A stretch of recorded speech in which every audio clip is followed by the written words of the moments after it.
Born on December 18, 1878 in Gori, Georgia, Josif Vissarionis Jugashvili, later known as Josif Stalin, faced a harsh upbringing.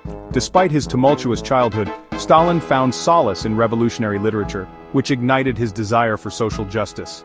Abandoning theological studies, he joined the Bolsheviks, quickly rising through the ranks due to his intellect and ruthlessness.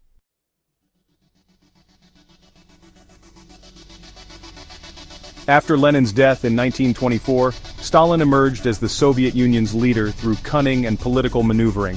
He implemented 5-year plans for rapid industrialization and collectivization, causing immense suffering and millions of deaths. Despite the horrors, Stalin transformed the Soviet Union into a global superpower, leading it to victory in World War II.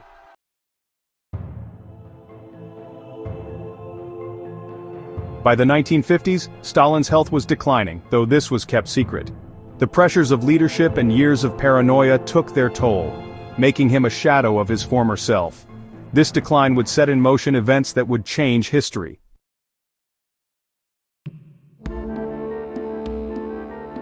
By the early 1950s, Stalin's health was failing due to years of relentless work and unhealthy habits. His physician, Dr. Vinogradov, noticed Stalin's increasing stiffness, insomnia, and dizzy spells. These symptoms were clear warnings that his relentless pace was unsustainable.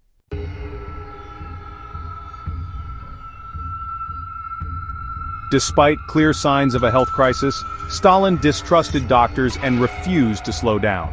Dr. Vinogradov's attempts to persuade him were met with resistance. Stalin continued his demanding schedule, convinced his willpower could overcome any ailment.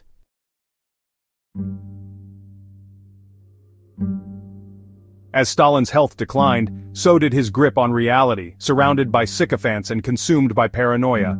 He saw enemies everywhere, even among trusted allies, retreating further into isolation. His mind, clouded by illness and distrust, became a breeding ground for dark fantasies.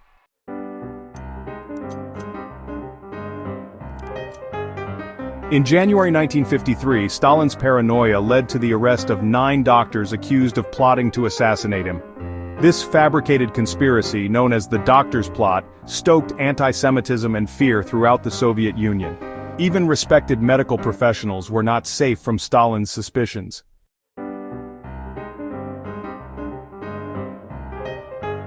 On February 28, 1953, Stalin hosted a tense dinner at his Kuntsevo dacha with his closest associates.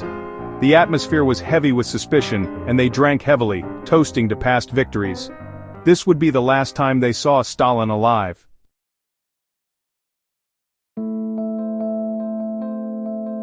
After dinner, Stalin and his guests watched a comedy in his private cinema. Stalin seemed to enjoy the distraction, but his behavior was erratic. After the film, he bid his guests goodnight, and they left, relieved.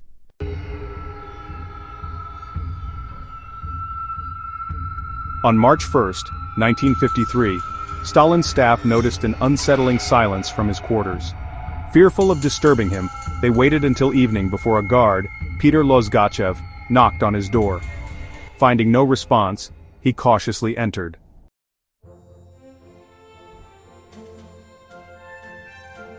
Lozgachev found Stalin on the floor, breathing shallowly and unresponsive. He checked for a pulse and found it weak and erratic. Realizing the gravity of the situation, he called for help.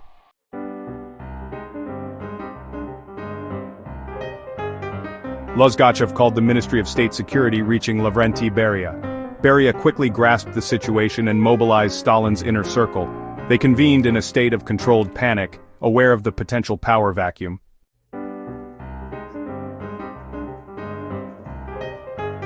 News of Stalin's collapse spread through the Soviet government, causing disbelief and anxiety. Stalin's inner circle, including Beria and Khrushchev, huddled together, whispering amongst themselves. The Soviet people remained unaware of the drama unfolding behind the Kremlin walls.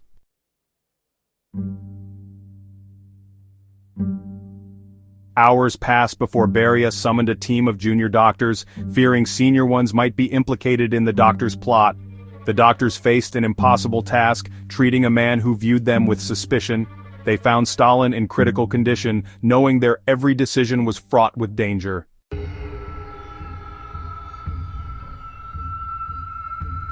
The medical team, led by Dr. Lukomsky, found Stalin comatose from a massive stroke. They administered basic interventions, but the delay and lack of equipment made their efforts seem futile. Every heartbeat felt like a countdown, a stark reminder of the precariousness of the situation.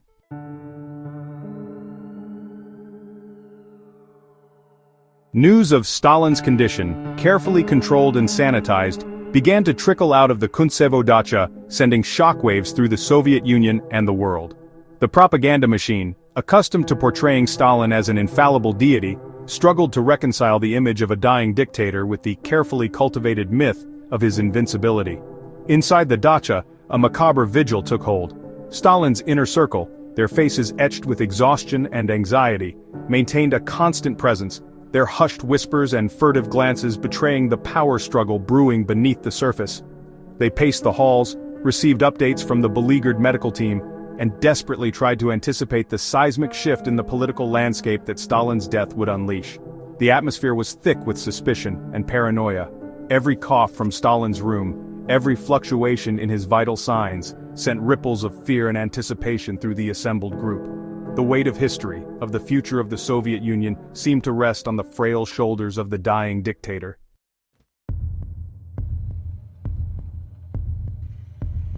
As Stalin's grip on life weakened, the question of succession loomed large. No clear heir was in place.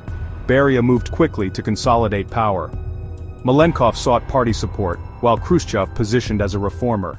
The world watched, holding its breath.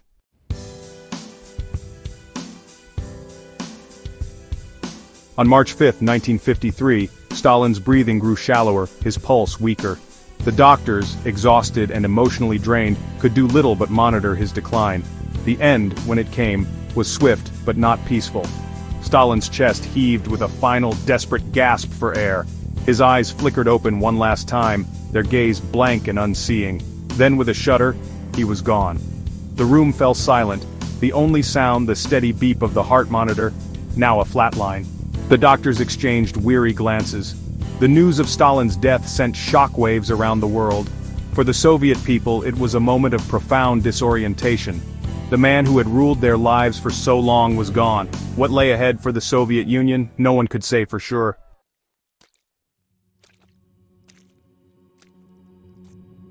The news of Stalin's death was handled with utmost care and control.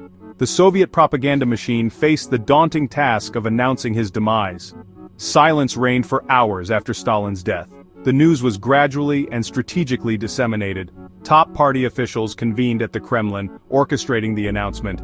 At 4 o'clock in the morning, the news was broadcast to a stunned nation. Yuri Levitan delivered the news with somber gravity. The official announcement declared Stalin's death, but emphasized the strength of the Soviet Union. The message was clear: Stalin's legacy would continue to guide the nation.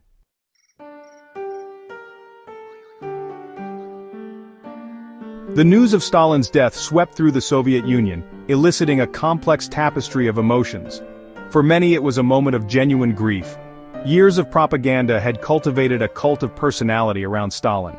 People poured into the streets, their faces etched with disbelief and sorrow. The queues to pay respect stretched for miles. People waited for hours in the biting March cold. Beneath the grief, other emotions simmered. Fear continued to grip many hearts. The uncertainty of the future fueled anxiety and apprehension.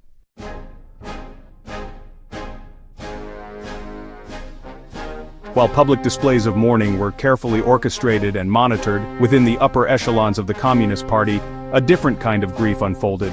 Here, relief mingled with trepidation. Stalin's death, while a shock, was not entirely unwelcome. Many high-ranking officials had lived in a perpetual state of anxiety. Their grief was tinged with a sense of liberation, but also fear of a power vacuum. The struggle for succession now threatened to erupt into the open. The future of the Soviet Union hung precariously in the balance.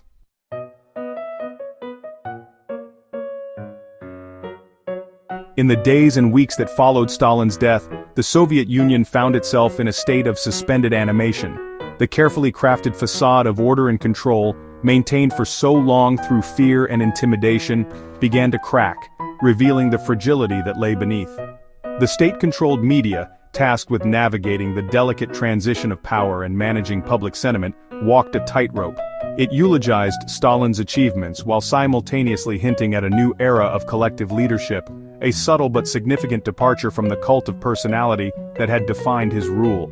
The Soviet people, accustomed to the predictability and iron grip of Stalin's rule, faced an uncertain future. The questions that had swirled in hushed tones for years, who would succeed Stalin? What path would the Soviet Union take? Now demanded answers. The world, too, watched with bated breath, eager to discern the impact of Stalin's demise on the delicate balance of power in the post-war era.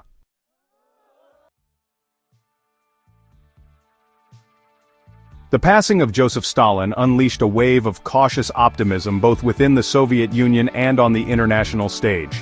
The man who had ruled with an iron fist for 3 decades, his name synonymous with terror and repression, was gone.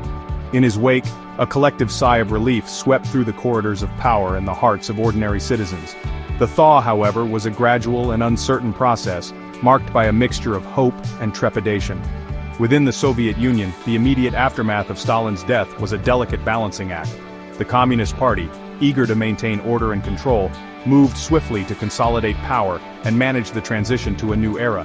The cult of personality surrounding Stalin was carefully dismantled, his image gradually removed from public spaces, his more egregious crimes subtly acknowledged. This period, later known as the Thaw, saw a relaxation of censorship, a tentative opening up of Soviet society. Writers, artists, and intellectuals, long stifled by the strictures of socialist realism, found their voices, cautiously testing the boundaries of permissible expression.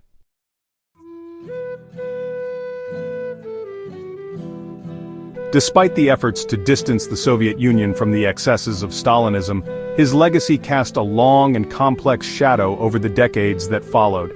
The system he had built, a totalitarian state fueled by fear and repression, remained largely intact, its tentacles deeply embedded in the fabric of Soviet society.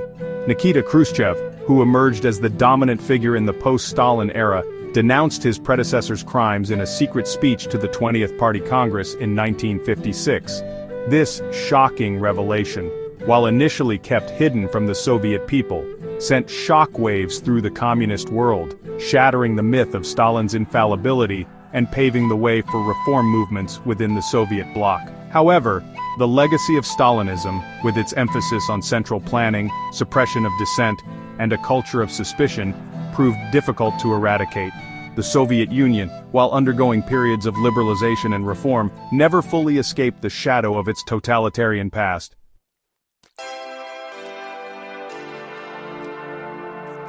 Stalin's death had profound geopolitical implications, ushering in a new era in the Cold War. The West, long wary of Stalin's expansionist ambitions and ruthless tactics, greeted the news with a mixture of caution and cautious optimism. The possibility of a power struggle within the Kremlin, or the emergence of a new, equally ruthless leader, fueled anxieties about the future of the Soviet Union and its role on the world stage. The United States, under the leadership of President Dwight D. Eisenhower, adopted a policy of peaceful coexistence with the Soviet Union, seeking to reduce tensions and explore avenues for dialogue. This period, however, was short-lived, as ideological differences, regional conflicts, and the ever-present threat of nuclear annihilation continued to fuel mistrust and rivalry between the two superpowers. The death of Stalin, while marking the end of an era, did not fundamentally alter the dynamics of the Cold War. The struggle for global dominance, the ideological battle between communism and capitalism, continued, albeit with a new set of actors and a slightly altered script.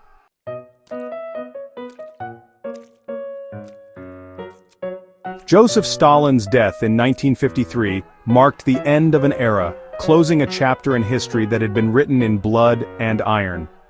His reign, a complex tapestry of triumph and tragedy, left an indelible mark on the Soviet Union and the world, its legacy debated and dissected by historians and politicians to this day.